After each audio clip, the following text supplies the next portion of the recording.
Frozen in time. That is how many of the early Indiana artists described Brown County prior to the turn of the century. For decades, the rugged hillsides and the bad roads kept this southern Indiana county isolated. The secret that was Brown County was shared when some adventurous writers hiked to Nashville and wrote about the rolling hillside with its dignified hardwoods. But perhaps most amazing to these early visitors was the population of hill folks, many still living in log cabins built by pioneers. The tiny town of Nashville was a place to buy a few supplies and tell a few tales, but not much else. Other than logging and farming, there were few ways to scratch out a living. By 1900, the timber industry had harvested most of the usable trees, and Brown County's main economy was dying. But there was one fortuitous result of all the tree cutting. The logging had opened up the hills, providing long views for dramatic landscapes. Word of Brown County's wide vistas and colorful residents spread to artists in Indianapolis and Chicago, and a few adventurous painters made the difficult trip to see what southern Indiana had to offer. Many of the artists had trained in the finest art schools of Paris, Munich, New York, and Chicago.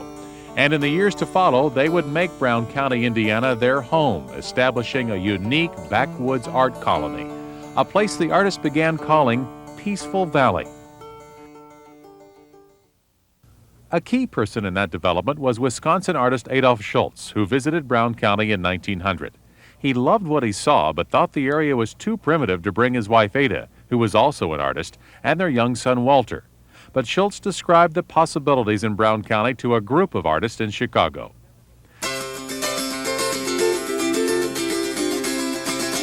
Never before had I been so thrilled by a region. It seemed like a fairyland with its narrow winding roads leading the traveler down creek beds, through the water pools, and up over the hills. Everywhere there were rail fences, almost hidden in Queen Anne's lace, goldenrod, and other interesting weeds and bushes.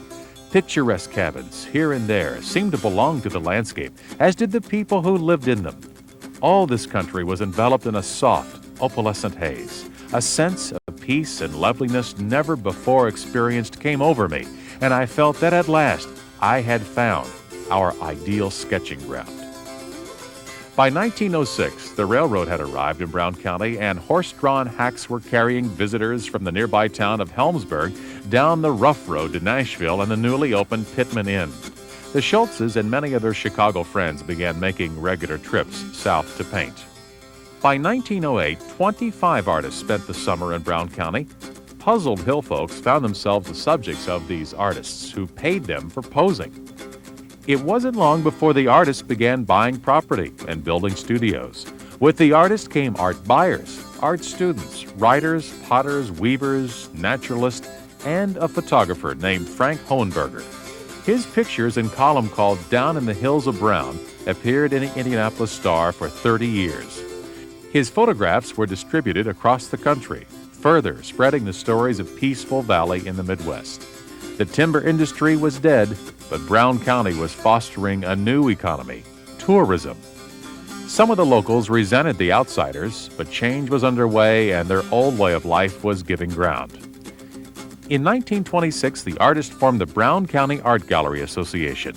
Now they had a place to exhibit and market their paintings in Nashville, and soon the art colony had 35 full-time members, with hundreds more coming to paint during the summer season.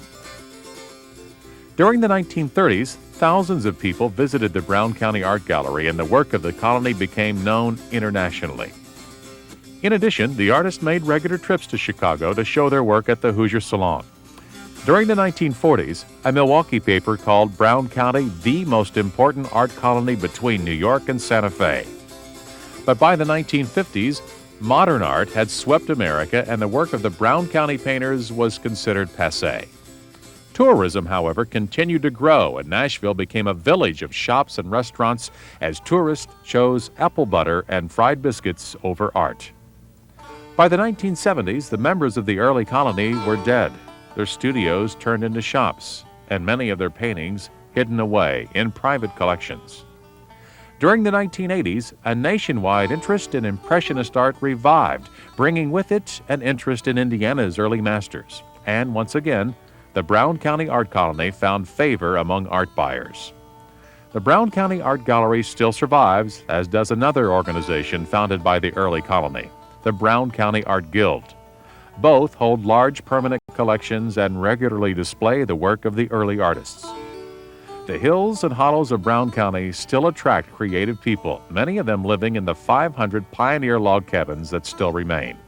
And every fall, thousands of visitors follow the path to Brown County, a path blazed by artists a century earlier.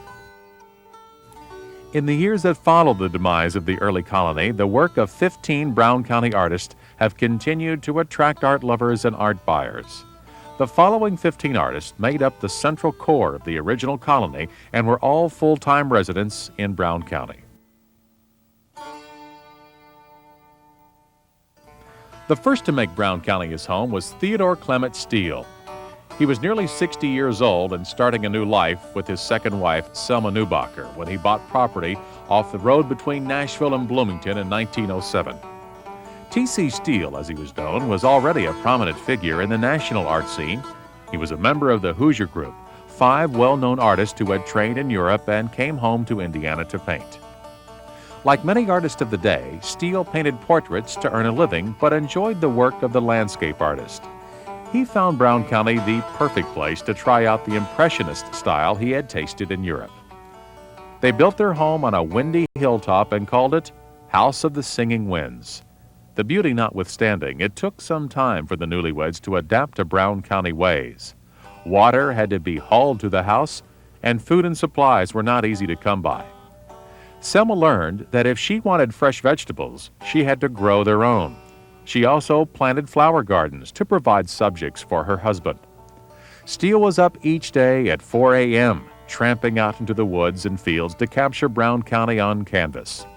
On Sundays, the Steeles opened up their home to travelers and locals alike in what came to be known as Sunday at the Steeles. While Steele spent much of his time painting and teaching in Bloomington, he also watched the development of the art colony in Nashville with great interest. When he died in July of 1926, there was great sadness in Peaceful Valley. When Selma died in 1945, she gave the couple's Brown County home to the state of Indiana.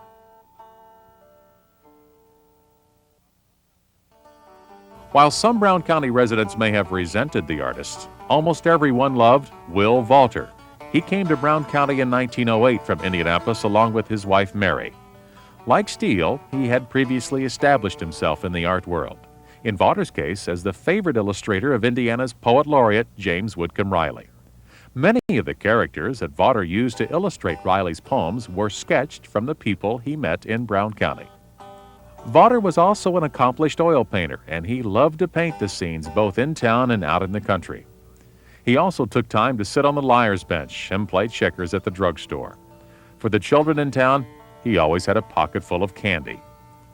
His marriage to Mary ended in 1923, and soon he married a widow, Ola Genolin.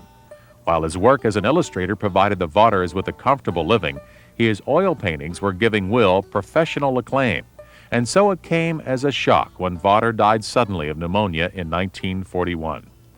Newspapers across the state editorialized about the loss to Indiana's art culture, but the residents of Peaceful Valley grieved for the loss of a fun-loving and generous man who was Will Vawter.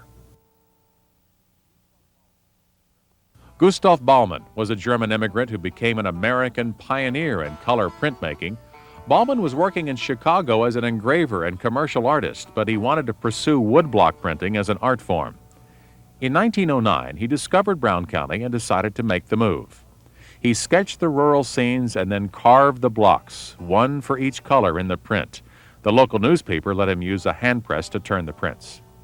As time went by, Baumann's work became more elaborate, and a set of 12 prints done in Brown County won national acclaim.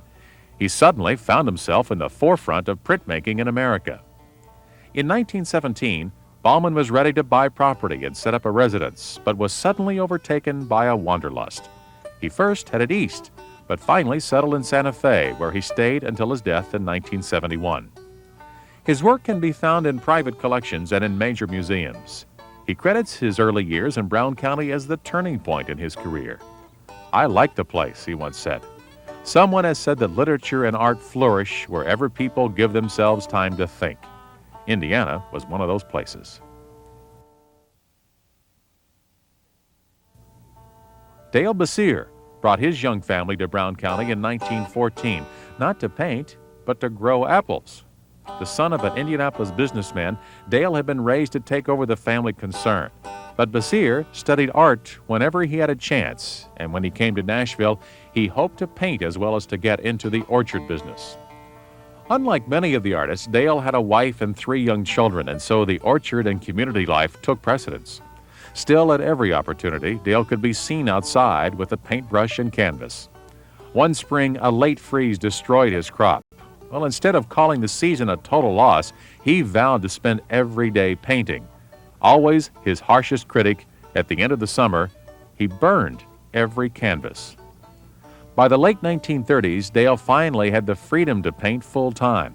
His sons took over the successful orchard business while Dale and his wife Ruth concentrated on his art. A small studio was built outside his home, and with Ruth as his salesperson, Dale Bessire became one of the most successful artists in the colony. The achievements finally earned him the respect of his father, who acknowledged that Dale had done well in both the orchard business and, in his father's words, at the racket of selling art. Dale Bessire died in 1974. Despite his late start as a member of the colony, Bessire never regretted the years he spent working in the orchards, calling his work a collaboration of hands, soil, and people. Adolph Robert Shulz, considered the founder of the Nashville art colony, was a complex man who lived a complicated life. Shulz came to Brown County from Wisconsin for its unspoiled natural beauty. He loved to hike its hills and hollows and managed over the years to develop a rapport with the natives, appreciating their struggle to survive. He once told photographer Frank Hohenberger, "There was beauty in the hills, but tragedies in the valleys." He also convinced many colleagues from the Art Institute in Chicago to join him in Brown County.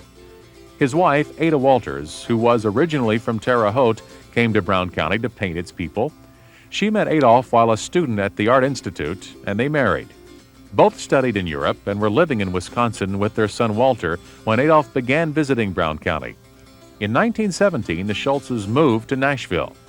Ada befriended the county's children and their mothers and focused on them as subjects. She also helped organize the town's first library and was well loved by the residents. When son Walter died in World War I, the Shulzes' marriage fell apart. Adolph became involved with an art student, Alberta Rem, who he later married after divorcing Ada. Ada Walter Shulz died in 1928, 2 years after their divorce. Townsfolk said it was of a broken heart. Adolph Shulz and Ada Walter Shulz are remembered for their sad and complicated lives, as well as for their outstanding artworks. A few years before he died, in 1963, Adolph summed up his personal philosophy. "I believe in the power of art to help uplift the soul of man and help him find peace and joy." Though both he and Ada experienced the tragedies in the valleys, their art remained focused on the beauty of the hills. L.O. Griffith was a successful commercial artist in Chicago. When some say a client sent him running for the hills, Griffith had finished a painting of a ham for a customer and had sent it to the client. A few days later, the ham painting was returned with a note from the company's art director that said, "Make ham more graceful." It wasn't long after that Griff, as he was called, moved to Nashville with his wife and son. An accomplished printmaker as well as a painter, Griff quickly set about capturing town life for his prints. Griff's route to Nashville had been a long one, having moved to Texas from Greencastle, Indiana, as a child, where he studied art. He moved on to St. Louis and then landed in Chicago, where he studied at the Art Institute. He became interested in copper etchings and, like Gustave Baumann, achieved national acclaim. While better known for his prints, his oil paintings became prized as well. He was a hard worker who ran his house on a rigid schedule, a pace he maintained until his death in 1956. He was, however, a man with a sense of humor. His son Dick recalled that whenever things were going badly at home, his father would always say, "Make ham more graceful." Marie Goth first spotted V.J. Cariani standing outside a classroom door at the Art Student League in New York. He was surrounded by girls. His coloring was as vivid as his personality, and he had great charm. I fell in love with him at once, as everyone did. Cariani, who was an Italian immigrant from Massachusetts, found himself drawn to Marie, and the couple began a relationship that would continue in New York until they were separated by World War I. His experiences were horrific, and he came home shell-shocked. Marie continued her work as a portrait painter during the war years, back home in Indiana on Ruckle Street in Indianapolis. She became one of the most accomplished portrait artists of her generation, unusual in those days for a woman. Over the years, her clients included governors, military men, businessmen and their families, as well as a movie mogul and poet James Whitcomb Riley. One summer, Marie and her sister Genevieve discovered Brown County. In 1923, they sent Cary money and begged him to join them in a little cabin they had purchased. Cary came and never left. He fell in love with the countryside and painted its landscapes and planted flower gardens.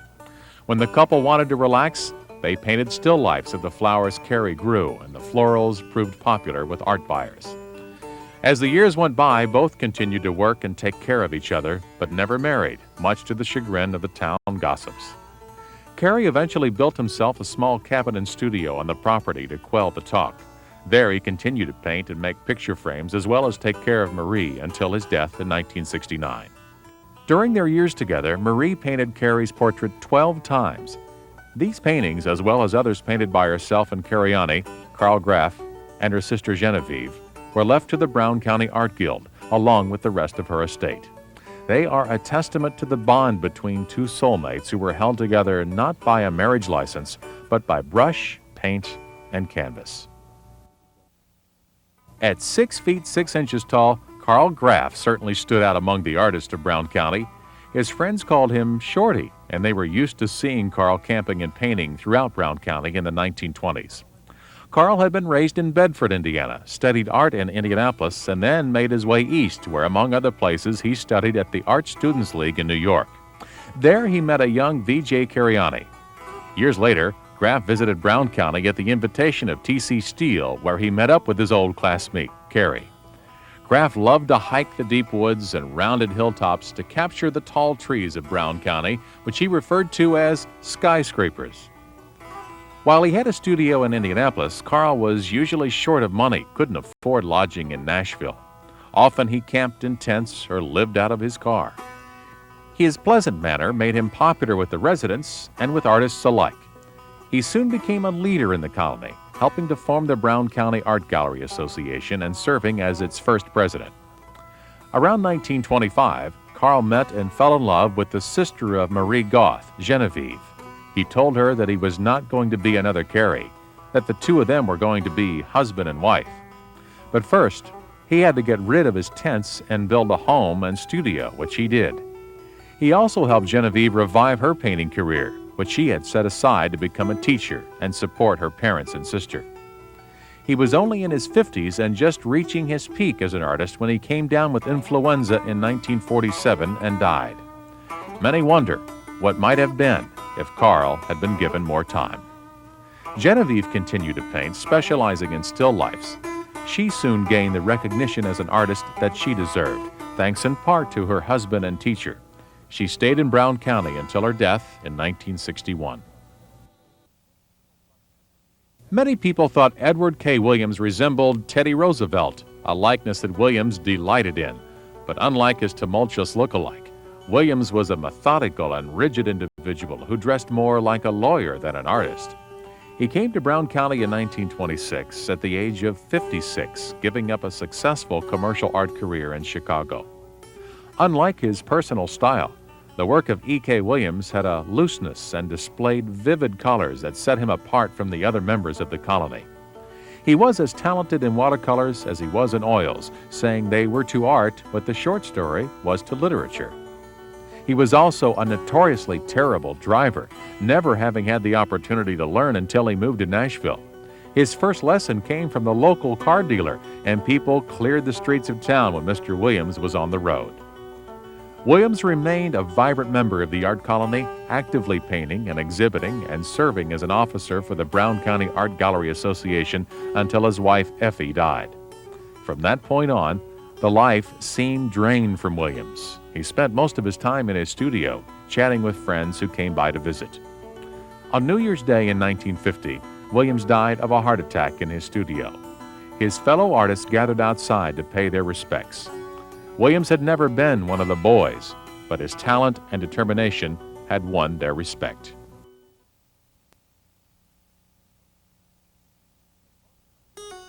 The most flamboyant member of the Peaceful Valley colony was George LaChance, or Jack as he was known to his friends. His home was where the local men went to play a few hands of poker and drink whiskey, often to the chagrin of their wives. But Jack also had a way with women, and he was usually forgiven for his wayward ways. He was born in New York State, and he took a rather convoluted path that landed him in Brown County with his petite wife Sally sometime in 1931. But before then, he had sailed on a schooner, gone to art school, and sold women's undergarments. He made his living primarily doing portraits, especially of women, but he took time to paint one of his dear friend and fellow artist, Will Vawter. Ever the salesman, LaChance soon learned that the tourists loved paintings that depicted the rustic countryside, especially if they included horses. So, LaChance and little Sally hiked to the fields so that he could satisfy the demand. When they came back to town, he would find the busiest intersection, set up his easel, and work the crowd. When Sally died, LaChance went on a downward spiral that included a bout with alcoholism. He quickly went through his money and was broke when he died in 1964. Still, his fun-loving ways had won him many friends, including Indiana University President Herman Wells, who along with many attended Jack's funeral. LaChance had left instructions that everyone was to drink to his passing, but no one did. His death, it seems, had taken some of the cheer from Peaceful Valley. C. Curry Bohm had fiery red hair and a temper to match. His strong personality came to him naturally. He grew up in New Orleans with a father who had helped design the Mardi Gras Festival and to a mother who was an actress. When his father died, Curry and his mother moved to Louisville, and Curry took a job with a traveling circus. But it was art that he loved, and he finally landed at the Art Institute in Chicago. Curry became attracted to Nashville in 1920, and he and his wife Lillian made regular visits, finally moving to Brown County in 1932. Snow scenes became his trademark, and he soon caught the eye of the critics and won numerous prestigious awards. It also made him feel free to criticize the work of his fellow artists, something that wasn't always appreciated. Eventually, the Bohms built a new home in downtown Nashville. Tourists could hear Curry's vast record collection playing as he worked.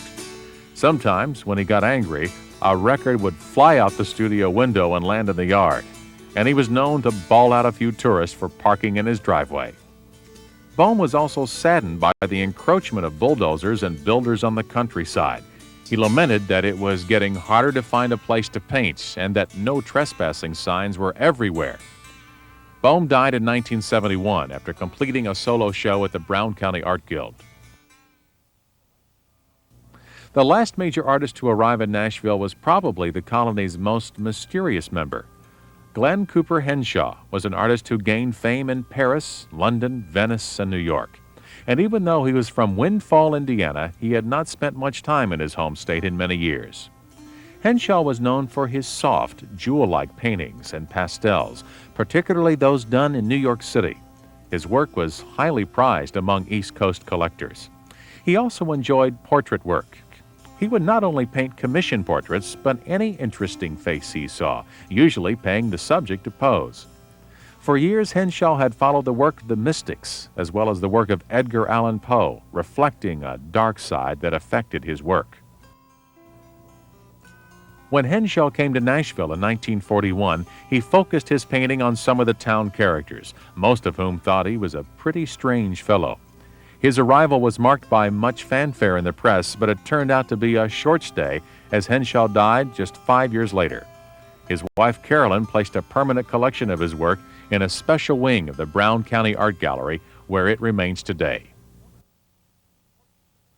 The importance of Brown County's early art colony and the work it produced became obscured in the 1960s as tourist and commercialism flooded Nashville. The progress has ruined the place, claiming that outsiders show little respect for the history and tradition that was Brown County. One shopkeeper who has been in Peaceful Valley for more than 40 years explained it this way. People want Brown County to remain just as it was the first time they saw it. but the image is different for each person.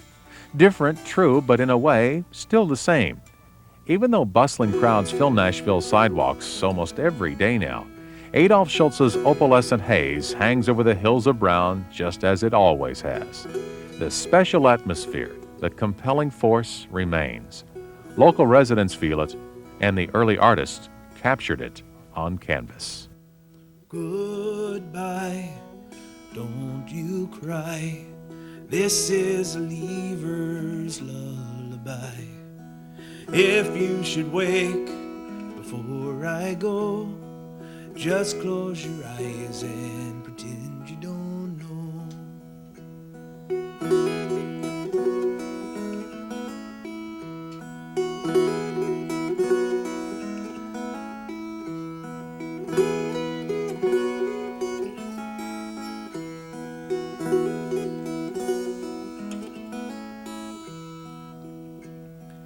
Danny left his wife at home and the 3 kids all alone.